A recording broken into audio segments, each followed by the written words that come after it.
Thank you for joining us. This is Pastor Samuel with Watchland TV, and it is my pleasure to be with you today.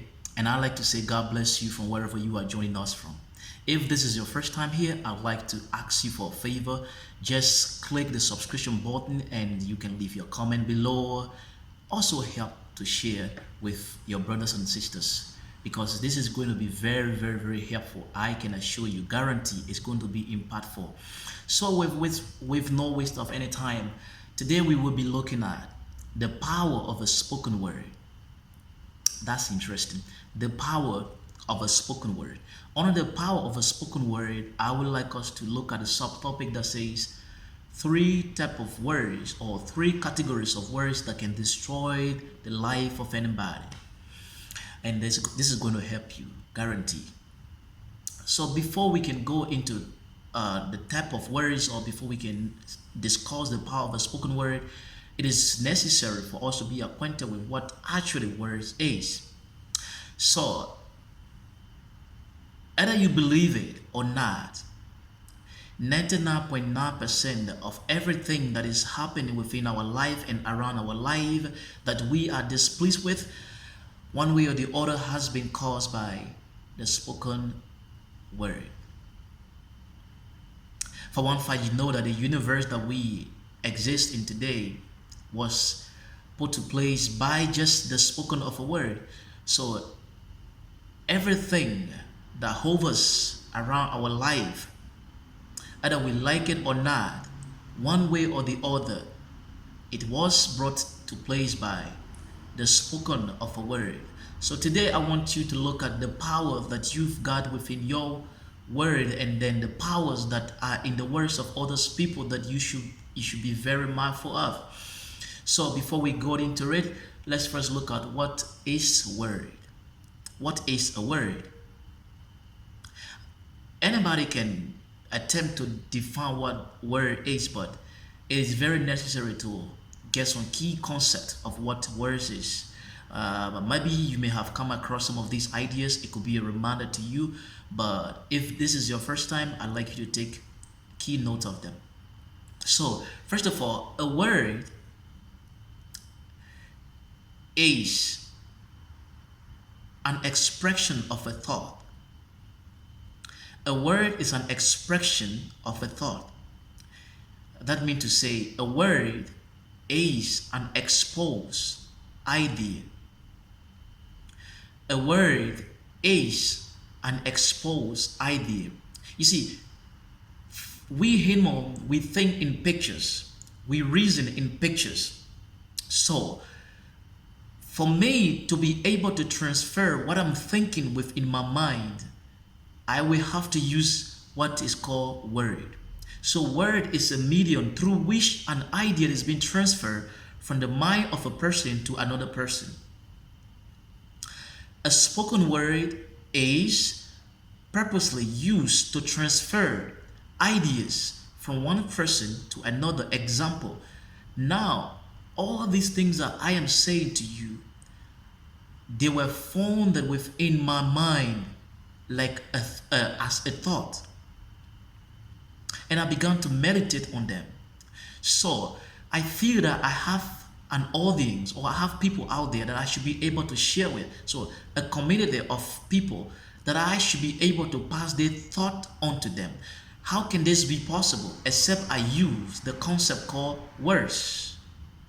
So these vocal expressions that I'm using right now is called word, and they are containing ideas that are running through my mind. Then I'm not passing them on to you as you listen to me. So word is a carrier of an idea. A word is an exposed thoughts of a person running through the mind of another person. For you to be able to capture what I'm thinking, I have to use a medium called words. I guess you get a little bit clue of what words is. Without the medium of words, you won't be able to know exactly what I'm thinking right now, except I do it by drawing or writing. So words is one of the most easiest way to transfer my ideas to you. So words are ideas containers. Words are ideas carriers. That is the concise definition of a word. Now, words are received either through vibration or through image. There are people who think in images, and there are others who think through words. So if I spoke to a person who thinks in words, except the person be able to decode the words that I speak to them, or the words that I will be speaking to them, so that they can be able to put it from words to image, and from the image, then they will be able to understand the concept that I am driving at, or the concept I'm trying to pass on to them. Now, the person who thinks in pictures, as I'm speaking, they will be hearing, but then they will be seeing pictures of the things that I'm referring to. Example, if I say, bring me the chair, the person will see an image of himself bringing the image of a chair to me. That means that person thinks in pictures. That is not really our topic today, but I'm just trying to help you to get a concept of what I'm driving to. All right, so we are talking about the power of a spoken word. Either you have acknowledged the fact or not that this universe that we dwell in was created by the power of a spoken word, or by spoken words of God. And today, I want you to understand that that same power exists within the words of anybody. As long as you are a person, you are a human created in the image and the likeness of God. You carry the power in your word to create, to build, and to break down, to destroy it, and to establish. So, what I want you to get today is, your word can form your life, or it can deform your life. I want you to understand that most of the things that we are going through as persons were caused by a word that was spoken either by us, either by people against us or for us. We understand people by the medium of the words they speak unto us. So, if we are going to become a victor of the powers that dwell within the universe, except we become master of our words. Being a victim of our words, or being naive to the power of our word, will cause us to be victims, or we become a prey, or we become victim, or at the mercy. We always find ourselves at the mercy of people who have mastered the power of words. For typical example, people who use curses, people who use diabolic powers, people who invoke strange things into being, especially within the realm of the spirit. Words are the currencies that buy or purchase things within the realm of the spirit. Everything that you and I need exists in the realm of the spirit. That means a realm that is now visible. But for you and I to be able to bring those things into manifestation or into fruition, it has to be through words. And those words can only be either by us or people who have known the power of those words. So for you to be able to master the usage of your word puts you in an advanced position of things that will be happening within your life or around your life. You and I know that the Bible says that the things that were not came into being by things that were not. The things that were came into being, or the things that are came into being by the things that did not exist. And those things that did not exist came into being by the pronouncement of a word. If you read the entire Genesis, you hear, and God said, and God said, and it was, and God said, and it was, and God said, and it was. Even if you do not want to go into the Bible, let's assume there are life of so many people that have been destroyed today because somebody spoke something against them. How do we bless people? How do we receive blessing? The Bible says, he that blesses himself shall do so by saying. So there is so much power in the spoken word. Life and death lies in the power of a tongue, and he that loveth faith shall eat the fruit thereof.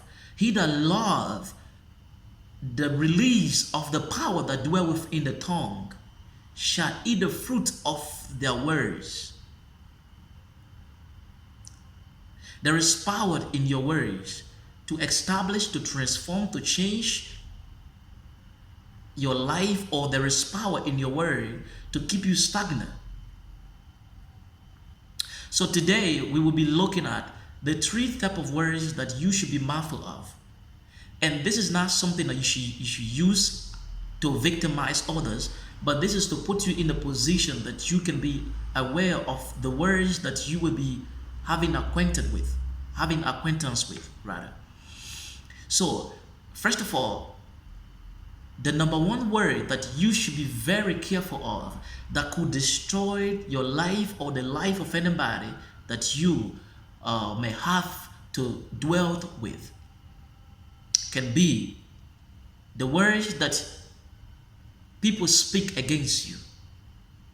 The 3 types of words that destroy the life of anybody is, first of all, the words that people speak against you, and secondly, the words that you speak against people, and third, the most dangerous word, the words that you speak against yourself. To begin with, the word that people speak against you can destroy you, especially words of people who are in authority. I repeat that. The words of people who are in authority is very powerful to destroy or to build your life. And when I mean people who are in authority, I mean people who you find yourself under. I'm talking about leadership here now. So those words are very powerful. For example, words that people speak against you. If you are from the African setting, or if you are from any part of the world where curses have been released, you know the power of a curse. In the Bible, we remember when a king went to hire another king to come and curse certain people, Balaam. And God told Balaam not to go because Israel cannot be cursed. But yet this king insisted, come and curse them and I will give you a lot of wages.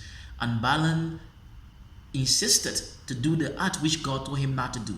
Even a donkey, show him a sign. People say donkey spoke to him. A donkey showed him a sign of not going to do the cursing of Israel, because the Bible says, for those whom the Lord has blessed cannot be cursed. So how do we receive this blessing and these curses?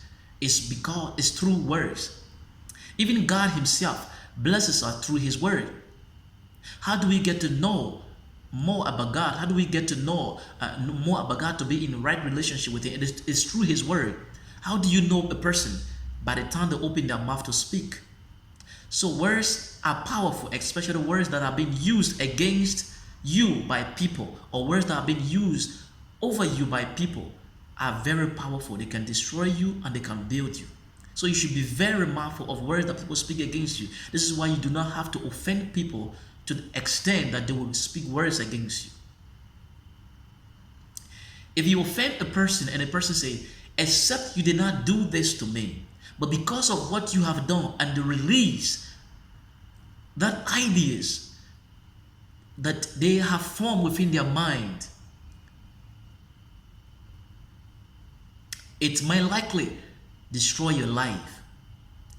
But before the person speak that word, they have formed an image within their mind of you that you are going to be destroyed completely. If a person said, except you did not do this to me, but because you've done this to me, this and this and this is going to happen to you. Before they can pronounce those words, they have formed it within their thought. It becomes an idea in their mind, and then it's been released onto you. And unfortunately, if you happen to hear those words, they form images within your heart or within your mind, and they sink within your subconscious mind, then they begin to manifest or begin to come into fruition. Why? Because it is now established in his or her mind, and it is established in your subconscious mind, and your subconscious mind is bringing it into fruition. So when we receive words initially, it is within our conscious mind, in our acquaintance mind. So as we hear it over and again, it sinks deep in within our subconscious mind. It becomes part of us. We have no control over it again. So when you hear a word for the first time, it's not too dangerous as when you hear it over and again. And then with it, when it's sick or when it's sink within your subconscious mind, which is your deep in mind, which the Bible calls your heart, it becomes something which will produce within your life when you are not expecting. The Bible says, for where does all kinds of evil come from? Perversions. It says from your heart, and that word heart is the subconscious mind. Of course, you know what a mind is. The mind is the seat of the will. The mind is the seat of the will. The mind is a third major part of the soul. The soul is made up of the mind, the will, and the emotion. And the mind is the seat of the will. So whatsoever sinks within your mind give birth to your will. So this is the reason why at times you have no control over certain things that happens within your life. Because why? They are coming from the subconscious mind. And that part of the mind is very, very hard for you to be able to control. And how those things get within those type of that mind, it is through words. This is why learning is done through audio and visual. But audio carries 80% of the things that go within the subconscious mind. This is why the Bible says, be very careful of what you hear, because your hearing is a window to your soul. So be careful of words that people speak against you. Words number 2 that destroy the life of anybody. Words that you speak against people. If you speak negative words against people, it's just like you are sowing a seed that will later grow. It's just like hitting the ball, a tennis ball on a wall. It comes in proportion to to how you've sent it. If you send it high, it's going to come back very hard. So the more you gossip about people, the more you speak ill about people, you should create room for a lot of those type of words, because they will surely come back. So words that you speak against people has the potential of destroying you. Take for example, if somebody caught you gossiping, a very good friend caught you gossiping about them, that relationship is going to collapse. Number one, they're not going to trust you anymore. They feel that you cannot keep their back. They feel that you are not a friend. They feel that you can starve them at their back. So that relationship, that trust is going to be lost forever.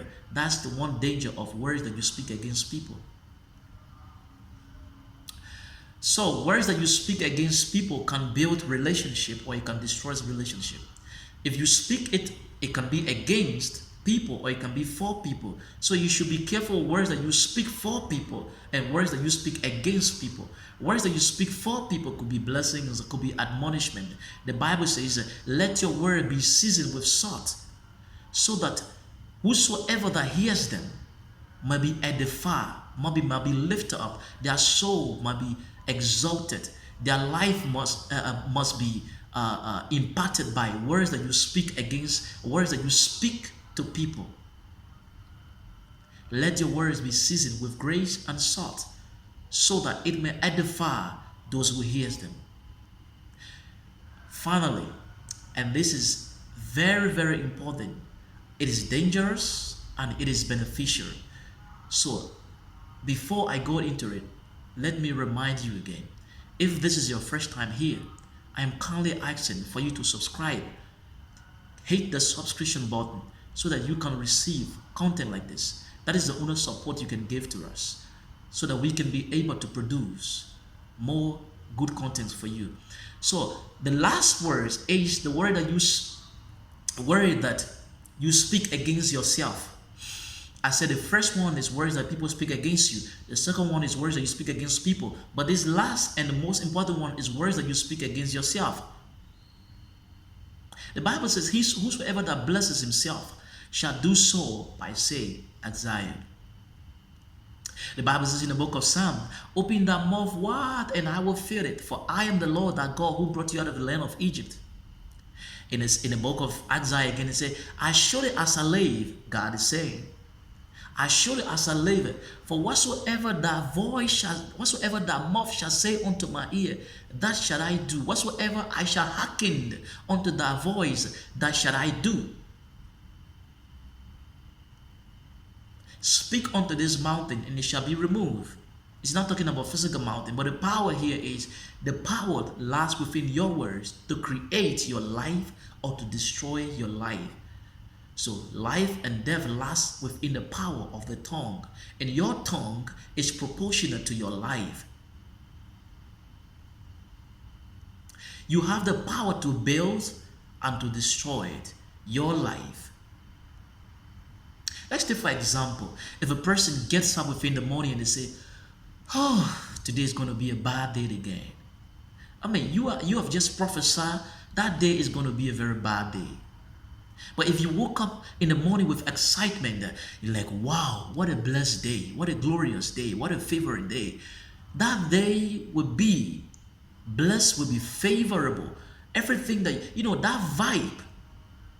Because the issue is not just the speaking of the word. The issue is the image that you have created within your heart, within your mind. The Bible says, out of the abundance of the heart, the mouth speaketh. So for you to say a word, it means it has overflowed, or it has overflowed your mind. It means your mind is ready for the fruit of those things that are coming out. Listen, every word that you speak is just an inch of that which is happening within you.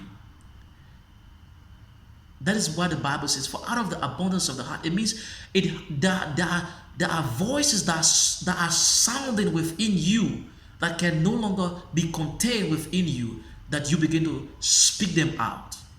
You begin to say them out. You begin to bless them. So how do we know that this person is blessed within the inside of them? They speak blessing. How do we know that this person is cursed within the inside of them? They speak curses. How do we know that this person is dark within the inside of them? They speak darkness. They speak words that cannot lift others. How do we know that this person is profound within them? They speak profound languages. That everything that they are thinking about is negative. So the negativity that is in them begin to disperse out. So for you to be able to shape your life from the things that are happening that you do not want, is to begin to meditate on good things. And as you begin to meditate on good things, you found that your words start becoming positive, because the positive things that is happening within, as the Bible says, for out of their belly shall flow rivers of life. So when those rivers begin to bubble up, you begin to speak words of blessings over your life and the people that are around you. Thank you for watching. This is Pastor Samuel with Wiseland TV. Do not forget to subscribe onto this channel. God bless you till I pass your way the next time.